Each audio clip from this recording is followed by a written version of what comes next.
ये love story अभिषेक नाम के एक लड़के की है जो अपने घर जाने के लिए मुंबई रेलवे स्टेशन पे अपनी ट्रेन आने का इंतजार कर रहा था।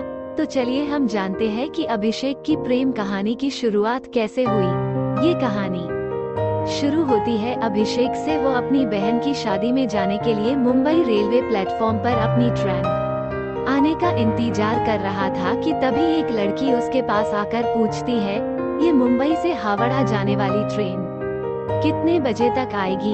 अभिषेक 8 PM में आएगी। वो लड़की फिर वही प्लेटफॉर्म पे ही बैठ जाती है और ट्रेन के आने का इंतजार करने लगती है। थोड़ी देर बाद रात के 8 बज जाते हैं लेकिन ट्रेन नहीं आती है। अभिषेक काउंटर पे जाके पूछता है कि ट्रेन अभी तक क्यों नहीं आई, तो काउंटर वाले अभिषेक को बताते हैं कि घना कोहरा होने के कारण ट्रेन थोड़ी देर से पहुंचेगी। अब अभिषेक उस लड़की के पास जाता है और कहता है कि घना कोहरा होने के कारण ट्रेन थोड़ी देर से आएगी। वैसे आपको जाना कहाँ है? लड़की, मुझे बर्दवान जाना है। अभिषेक, मैं भी कोलकाता जा रहा अपनी बहन की शादी में। दोनों कोई ट्रेन आने का इंतजार करने लगे।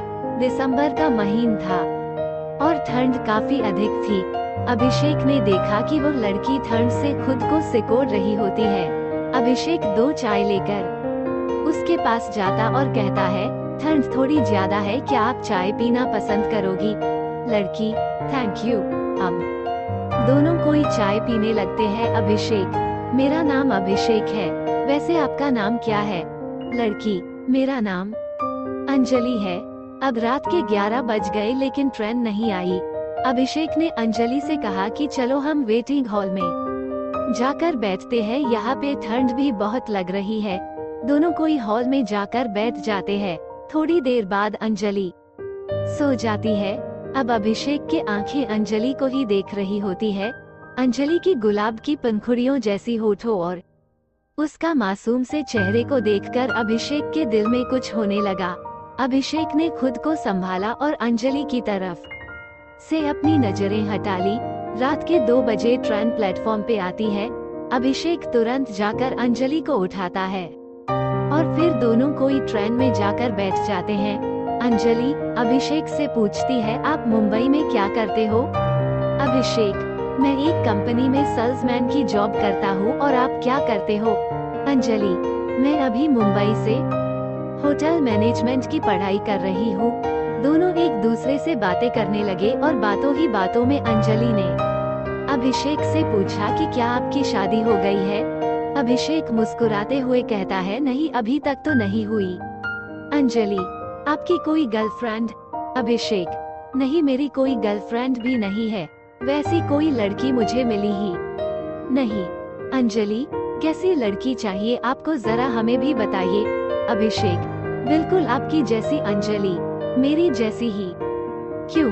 अभिषेक, आप बहुत ही प्यारी और मासूम हो और आपकी ये प्यारी प्यारी बातें मुझे अच्छी लगती है। अंजलि, अच्छा जी, ये बात है, तो चलिए अब हम आपके लिए कोई मासूम ही लड़की ढूंढती हूँ। आप अपना फोन नंबर हमें दे दो ताकि लड़की मिलने के बाद कांटेक्ट हो सके। अभिषेक तुरंत अपना फोन नंबर अंजलि को देता है। थोड़ी देर बाद अंजलि सो जाती है लेकिन अभिषेक को नींद ही नहीं आती है। वो सिर्फ अंजलि को ही देखता रहता है। ऐसा लगता है मानो अभिषेक के दिल में अंजलि के लिए प्यार का फूल खिल रहा हो। अभिषेक उस पल अपनी आंखों कैद कर रहा था। वो सोच रहा था कि क्या पता फिर कभी अंजलि से मुलाकात होगी या नहीं। अब सुबह हो गई थी, ट्रेन बर्दवान पहुंचने वाली थी। अंजलि अभिषेक से कहती है, मेरी मंजिल आ गई, अब मैं चलती हूँ। अभिषेक को थोड़ा उदास हो जाता है। उसे ऐसा लगता है कि कोई अपना उसे छोड़कर जा रहा है। ट्रेन बर्दवान स्टेशन पे रुकती है और अंजलि मुस्कुराते हुए अभिषेक को अलविदा कहती है। अभिषेक ट्रेन की खिड़की से अंजलि की तरफ देखता है। अंजलि भी अभिषेक को आखिरी बार पीछे मुड़कर देखती है। उसके दिल में भी अभिषेक के लिए कुछ फीलिंग्स थी। ट्रेन अब स्टेशन से चल पड़ती है लेकिन अभिषेक अभी भी अंजलि को ही याद कर रहा था। कुछ समय बाद अभिषेक के फोन पे एक मैसेज आता है जिसमें लिखा था, तुम्हारे लिए लड़की मिल गई, उसका नाम अंजलि है और ये उसका फोन नंबर है। अभिषेक ने तुरंत उस नंबर पे कॉल किया और अंजलि ने कॉल रिसीव किया। अंजलि, तो लड़की कैसी लगी आपको? अभिषेक, बहुत अच्छी लगी अंजलि। तो शादी करना चाहोगे अभिषेक? जी बिल्कुल करना चाहूँगा अंजलि। तो आ जाइए बर्दवान। अब मानो अभिषेक के खुशी का ठिकाना नहीं रहा, उसे उसकी सपनों की रानी जो मिल गई थी। अभिषेक घर पहुंचने तक अंजलि से ही बातें करता रहा।